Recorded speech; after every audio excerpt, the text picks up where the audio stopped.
Fish by default is halal, but the way it's cooked might not be halal. They might use alcohol or pork fat. I'm not gonna do it. Today we're in Tokyo, exploring the diverse world of halal food. Throughout our exploration, we'll unveil the unique flavors that define Tokyo's culinary scene. And why is it that the best food always seems to be at the end of a long line? Queue equals good. Queue before opening equals better. We're now on our way to the biggest mosque in Tokyo to pray Jummah. And I think it's good to set the tone with meeting the Muslim community before we dive into the halal vibe, the halal food vibe in Tokyo. So we are going in now to the Tokyo Jami. Now we're gonna go into the main prayer hall that can fit 1,000 worshippers at any one time. But when you take the whole center, which is essentially a full prayer area, you can fit up to 3,000 people to pray at one time, which I assume happens in like Ramadan and stuff like that.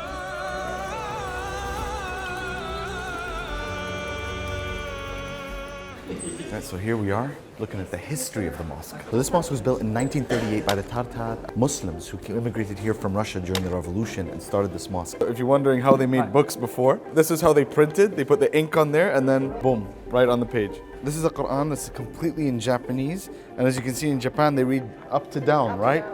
So all the verses are up to down. MashaAllah. This makes me happy. This is really good. So much. Thank you, thank you. A critical element of anyone's culture is their food, and that is what we're going to show you now. Got the free food. Oh, Every mashallah. Friday for our visitors, whoever they came, we give them Turkish style free Oh, food. mashallah. We'll sneak one in now. I think that's one of the things that when people travel around the world, the thing that they miss the most is halal food. That's why essentially this is the actual start of the food section of this video, is that we actually want to focus on here, right? Important, happiness. Oh, here's the good stuff. We got halal lamb mince, beef boneless, oh, lamb chops, lamb mix, got on the bone. Oh, free range ground beef. This is the hard stuff to get, man. This is essentially what you need for a halal household. And you don't know how much it relaxes the mind. I lived in the States. To be able to get access to halal food, easy, it just puts the mind at ease. You can enjoy the dishes that make you feel happy. Oh, so we have just finished up at the beautiful Tokyo Chami. That it was absolutely incredible to see what they're doing for the Muslim community, the growing Muslim community here in Japan, Tokyo. Now, I think since we got our appetite up and moving with the halal market, it's time to start with the halal food in Tokyo. We're outside a halal sushi restaurant now. Asakusa Sushi Ken, and they got all the great sushi here, like the otoro, the chutoro, the really fatty tuna, the classic stuff. And you know, you're seeing a lot of Japanese people come in, so you know the sushi must be of that grade and that quality that they even like. So you may be wondering, or why do they have to have a certified halal sushi restaurant? Because fish is considered halal by default. However, when it comes to sushi, sometimes the rice that they use for the sushi contains rice, wine, vinegar. So here in this restaurant, they make the food without the alcohol. So I've ordered otoro, which is the fattiest tuna, the chutoro, which is a medium fatty tuna, the akami, which is the normal tuna, here the cooked otoro, which is the fatty tuna, it's just cooked. Bismillah. Solid sushi, melt in your mouth tuna.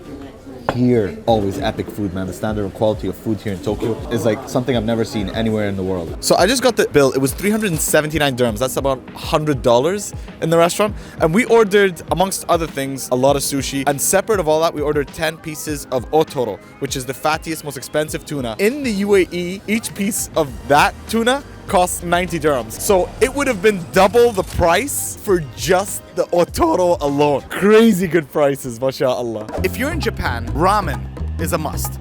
But getting halal ramen, you know, you need to do a bit of searching. But we found the best, and it is called Honolulu Ramen. Claims to be the best halal ramen in Tokyo. It's closed. Jai, it's closed. It's opening at 11:30. The place is closed, and there is a queue. We're in the back of the Honolulu kitchen where everything is getting cooked and it smells immaculate. And here we have all the timers. That's 1 minute. The ramen cooks for 1 minute, because if it goes any more, it gets too soft, and any less, it's too hard. Ramen chef. The Honolulu Halal Wagyu Ramen. Smells incredible. Oh, there we go. So here we're gonna go full on with the noodles and the Wagyu. Got more meat than noodles. But looks amazing, inshallah. Yalla, bismillah.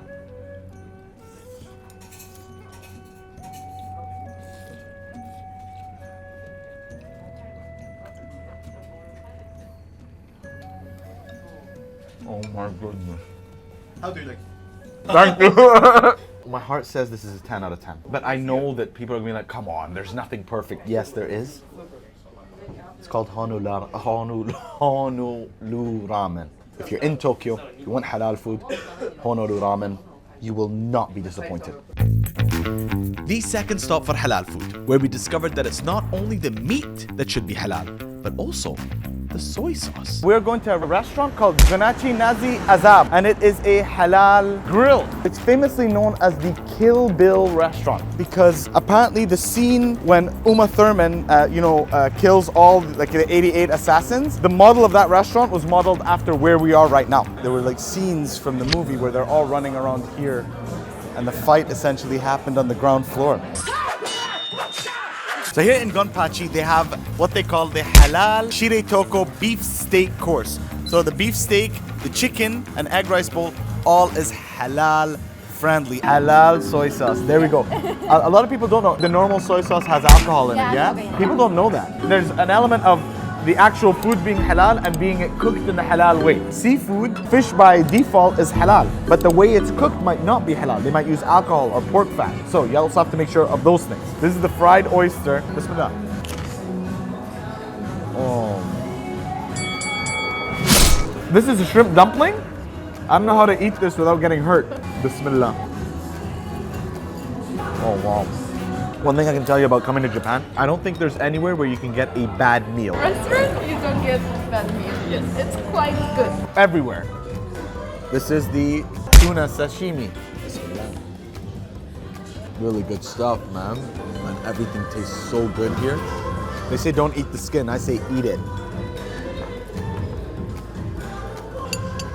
All there. The fact that one of the most famous restaurants in Japan now caters to halal, it shows the growing Muslims in this country and the growing Muslims visiting this country. MashaAllah. And after a heavy meal, time for some A happy pancake. Going with the classic pancakes. Let's see what Handsome over here is getting. What are you getting? Oh, come on. Spoken like a true model. Guess which one he gets from all of these things? He gets the fruit. Is it true that every model has like a signature look? Can you show your signature look? Yeah, that was good. I can do mine. Do you want to see mine? Yeah, together. You want to see my signature look? He's suave. What'd you think? I think he's a 9 out of 10. Yes! Happy pancake. Sweet of the day, the happy pancake from Japan. Fluffy texture and the color and everything. Butter. Put some whipped cream on that too. First, the happy pancake. Inshallah makes me happy. Bismillah. Everything about Japan, especially the sweets, they're always light and they're not too sweet. So you know that feeling when something's too sweet, you can only take like 3 bites and you're done. Here you can actually enjoy it. Highly recommend anyone who's coming to give this a shot. We are now at Koshiji, a restaurant fully dedicated to the pufferfish, the fugu, the fish that could potentially poison you. I kind of want to run away right now. Like, I don't need to go in there. I can just go home. Be safe. But no, it's for the video. We promised you, and we're doing it now. When I was told about this restaurant, I thought pufferfish was simply on the menu. This is a pufferfish restaurant. So we got the live pufferfish here. We've got the pufferfish themed Japanese curtains. We have the pufferfish memorabilia. We have the pufferfish merch. If someone comes here, eats the fugu and survives, they get a t-shirt. I have to buy. Oh, you have to buy it. Okay, it's not like a reward. They ask you how you are, and you just have to say that you're fine when you're not. And apparently you're not supposed to even touch it because it can bite your fingers off. So you have to be trained to handle it, not just in terms of preparing it, but also when you actually catch the fish. Oh, there it is. No, no, no, no. No touches.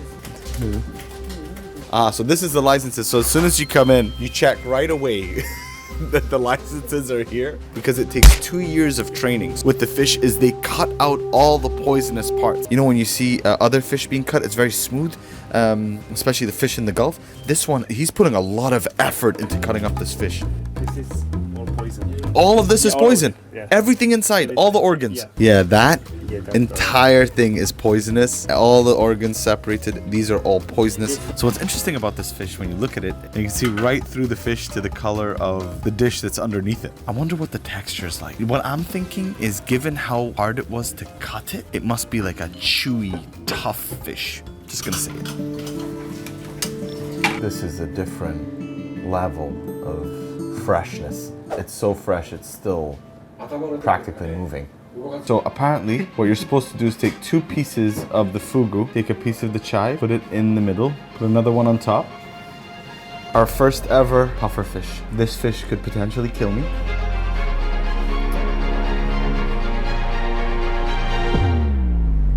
I'm not gonna do it. I just really don't want to die. Today's been a great day. Noriko-san, maybe you have one before me?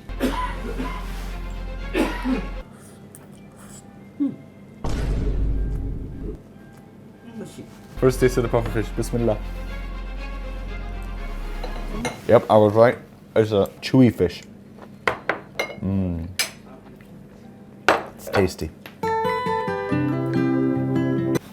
Hi. Oshi. Oshi. Now we have the fried fugu for our fried food fanatics out there. That is incredible. The fried fish, so you want the halal, you have to ask them to make it without the alcohol. This is the fugu testicles. The fugu testes. Why am I doing this? Food that can kill you. Testicles.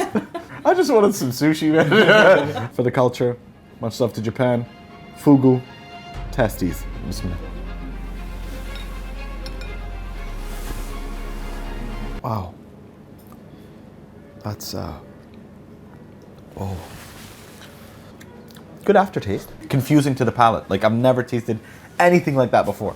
That texture or that flavor. Here they have a map where people put their stamp of where they've come from. And I can officially say I am the first person from the UAE to visit this restaurant. Boom. Alright, we're with Halal Food in Japan, the Instagram handle that's trying to make halal food friendly everywhere for you all. We are so excited and happy to have you here. You'll be full here. After this, you won't be able to move. We're gonna go get some food, man. We're ending it the right way at Tomoji Halal Grill. Hi! How are you? What's your name?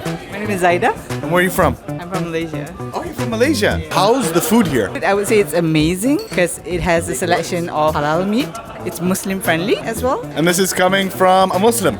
Yes. So, what's life like as a Muslim in Japan? For now, in this era, it's easy because there's a lot of halal food available. If someone would say, oh, it's kind of hard to get halal food, I say that's a lie because it's available almost everywhere, and the demand for the halal food in Japan is getting higher and higher. So. Bless you, Zaida. Thank you so much for all your help. Got our first piece of halal short rib. I think they just throw it in the sauce. Try it. Bismillah. Now we have beef hormones, and this is beef intestine. Cook that on the grill. It's like fat. It's delicious. I really like that. Now for the grand ending. We have come to Tokyo for biryani. Nawab Pakistani Dining Cafe for a biryani. My biggest doubt was whether I would be able to find a traditional biryani in Japan. And to my surprise, we did. A team of Pakistanis and Indians running an incredible restaurant in the heart of Japan. One plate of the best biryani you have. That is all we need. Now, I see something, they've put ginger pieces on top.